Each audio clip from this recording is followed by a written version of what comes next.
Hey everyone, welcome back. Ready for another deep dive? Definitely. So it's this English learning podcast called Daily Money Briefing. Huh. Interesting. Okay. It's actually pretty cool. You get the Yeah. financial news and kind of a language lesson all in one. Oh, I like that. Sort of killing two birds with one stone. Exactly. We're seeing a bit of a mixed bag in the economic headlines lately, aren't we? Some positive news here and there, but there's still this nagging feeling of uncertainty bubbling underneath. Absolutely. It's hard to get a clear read sometimes. Exactly. So today, we want to cut through some of that noise. We're doing a deep dive into a few key things that seem connected. A new global growth forecast, some, worrying debt trends emerging from South Korea, and the latest inflation figures from the U.S. Right. Trying to see how these pieces fit together. Yeah, our goal is really to understand how these signals might be linked and what they could hint at for the economic road ahead. We're looking at the news report that's KIEP recent data on card loans in South Korea and U.S. inflation. Okay. Sounds good. Where should we start? Let's kick off with that key global forecast. What's the headline there? Well, the immediate thing that jumps out is they've revised their 2025 global growth forecast down. It was 3.0%. Now they're saying 2.7%. Okay, 2.7%. Doesn't sound like a huge drop on the surface, but what's driving that revision? Key points to two main things.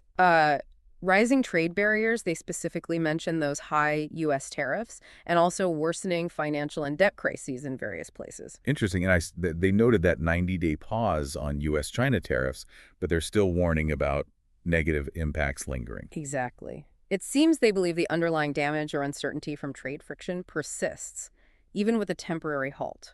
But that 2.7% figure, put that in context for us. How significant is that projection? It's actually quite significant. If global growth does land at 2.7%, keep notes, it would be the lowest level we've seen this century, unless you count the major crisis periods. Wow.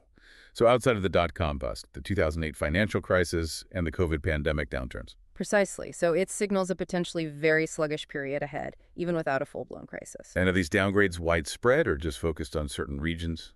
They're pretty broad, actually. The U.S. forecast got a noticeable cut, down 0.8 percentage points. Japan and the EU, they're expected to grow just barely above 0%. Barely moving. Yeah.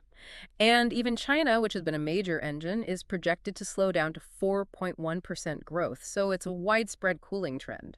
Okay, so that's the big global picture, looking a bit more subdued. Now, you mentioned worrying trends in South Korea. Let's pivot there. Right. We're seeing reports of a rapid increase in the number of borrowers who are delinquent on their card loans. This seems tied to the slowing domestic economy there. Card loans, like credit card debt or something else? It specifically mentions long-term card loans. The potential delinquency rate for these loans apparently hit 6.51% at the end of March. That's up 0.13 percentage points just from the month before. And delinquency here means people are, at least 30 days late on payments? That's right. People who are at least a month behind schedule. And the numbers involved aren't trivial. Over 220,000 users were behind by the end of last year. And is this a sudden spike or part of a trend? It's definitely a trend. The rate was just over 5% back in early 2022. It climbed steadily through last year, reaching 6.22% by year-end. And now it's jumped another 0.29 points in the first 3 months of 2025. That feels like a very tangible sign of pressure on households, doesn't it?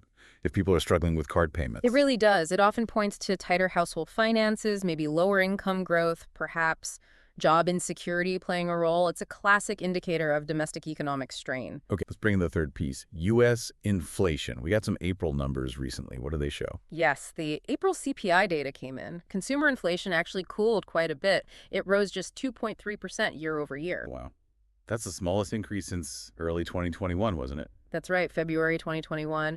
It was also below what most market analysts were expecting. So that sparked some optimism, yeah. Hopes that the Federal Reserve might hold off on more interest rate hikes. Definitely. It eased some immediate concerns and led to speculation about rates staying stable, at least for now. But what's the caveat here, especially thinking back to what KIEP said about trade? Well, the caveat is exactly that. The ongoing trade tensions, particularly between the U.S. and China, and the whole uncertainty around tariff policies. You mean the April data might not reflect the full impact yet? Potentially, yes. Some analysts argue that the effects of tariffs already implemented, or the threat of new ones, might not have fully filtered through into those April prices. So while the number was good, the risk of future tariff-related inflation hasn't disappeared. Okay, so let's try and connect these dots. Yeah. We have keep dialing back global growth, citing trade and debt. We have rising card loan defaults in South Korea. And we have U.S. inflation cooling, but with this shadow of tariffs hanging over it. How do these pieces potentially interact?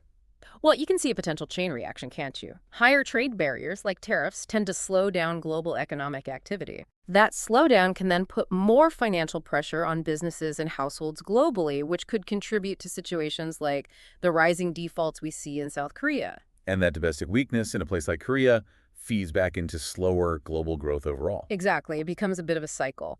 And then the uncertainty around U.S. trade policy acts as this sort of constant wild card, potentially jolting inflation or business confidence unexpectedly.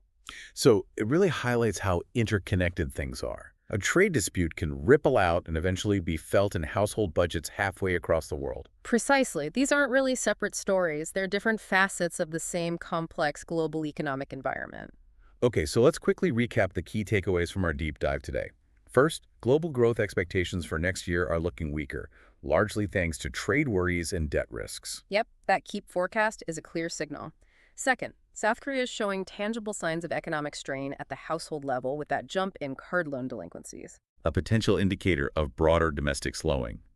And third, while the recent dip in U.S. inflation was welcome news, the ongoing uncertainty around trade policy, especially tariffs, means we can't quite relax on that front yet. That risk remains. So, thinking about all this, it leaves us with a bit of a cliffhanger. Here's something for you, our listeners, to ponder. Given these interconnected signals, slowing growth, specific debt pressures, uncertain inflation rivers, what do you think are the most crucial indicators to watch in the coming months to get a real sense of where the global economy is truly heading? And maybe think about what kind of unexpected events, beyond these trends could suddenly shift the entire picture again. Something to keep in mind as we watch things unfold. That's all the time we have for this deep dive. Thanks for joining us.